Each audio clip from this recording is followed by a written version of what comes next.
तो नेता लोग एप्लीकेशन लेकर के मुख्यमंत्री के द्वारे जाते थे और प्रधानमंत्री के द्वारे जाते थे, कहते थे इसका इलाज करा दो, इसके पास पैसे नहीं है, और फिर प्रधानमंत्री मुख्यमंत्री उसको राहत देने की कोशिश करते थे। लेकिन गरीब आदमी का गांव में खेत बिक जाता था, मकान बिक जाता था। क्या यह स्थिति थी कि नहीं थी? बताओ, थी कि नहीं थी? मोदी जी ने आयुष्मान भारत में 50 करोड़ लोगों को, यानी भारत की 40% आबादी को गंभीर बीमारियों से लड़ने के लिए हर साल 5-5 लाख रुपए प्रति परिवार दिया है। यह भी हमको याद रखना चाहिए। 2.5 करोड़ से ज्यादा लोगों का इलाज हो चुका है पिछले 3-4 सालों में। 2.5 करोड़ से ज्यादा गंभीर बीमारी। और कौन है ये बेचारे लोग? गरीब लोग, रिक्शा वाला, ठेली वाला, रेड़ी वाला, ठेले वाला, सब्जी वाला। यह पार्टी इनको विधायक इसलिए नहीं बनाने आई है कि इनको विधायक बनाना है। यह पार्टी इसलिए इनको विधायक बनाना चाहती है क्योंकि इनके माध्यम से उत्तर प्रदेश की तस्वीर और तकदीर बदलनी चाहिए, इस बात के लिए आई है। यह हमारा रास्ता है और उसका माध्यम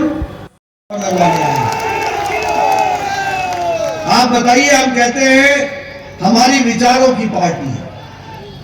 जब मैं विचारों की पार्टी कहता हूं तो याद कीजिए, सारे राजनीतिक दल देश की एकता की बात करते हैं, लेकिन धारा 370 के खिलाफ वोट डालते हैं सारे।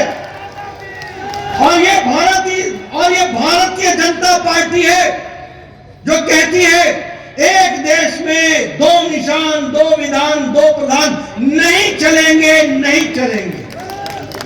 और मोदी जी की इच्छा शक्ति और गृह मंत्री अमित शाह की रणनीति ने धारा 370 को धाराशाही कर दिया।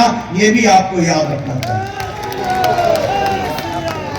यह आपको मैं इसलिए सुना रहा हूं, नहीं पहुंचता है।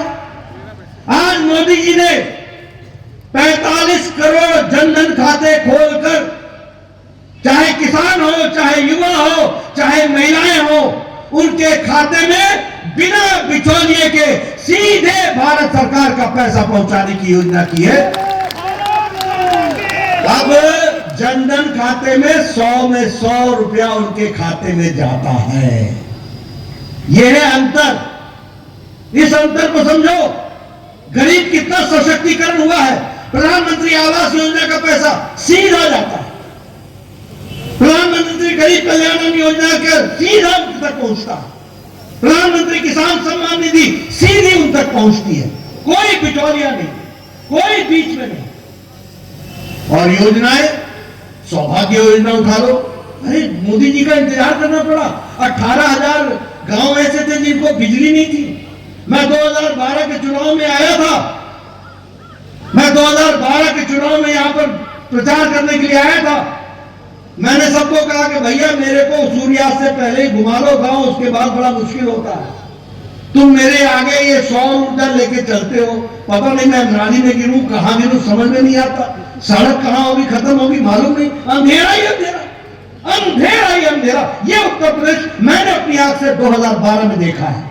और आज हमारे लोग बोलते हैं 16 घंटे नहीं, 24 घंटे बिजली चाहिए। 24 आवर, 24 घंटे। 18,000 गांव को बिजली दी है, 2.5 करोड़ लोगों के घर में बिजली पहुंचाई है। तो मोदी जी ने पहुंचाई है, योगी जी ने पहुंचाई है। इस बात को याद करना चाहिए। कांग्रेस पार्टी ने यही राम जन्मभूमि को अटकाया था, भटकाया था, लटकाया था कि नहीं? लटकाया था कि नहीं? कपिल सिब्बल सुप्रीम कोर्ट में बोलते थे कि इसका फैसला न होने दो, इसका फैसला होगा, इसको अटका दो। इसका फैसला हो जाएगा तो भारतीय जनता पार्टी को फायदा हो जाएगा। अरे भगवान श्री राम का भव्य मंदिर बनना था, तुम बीजेपी का फायदा नुकसान देख रहे थे, तुम लटका रहे थे। आजकल ये दीगर बात है कि राजनीति में तुम लटक भटक गए और भटक गए। लेकिन मोदी जी के नेतृत्व में अब भव्य राम मंदिर वहां बन रहा है, यह भी हमको याद रखना चाहिए। बोलो जय श्री राम। ये हम विचारों की लड़ाई लड़ने आए हैं।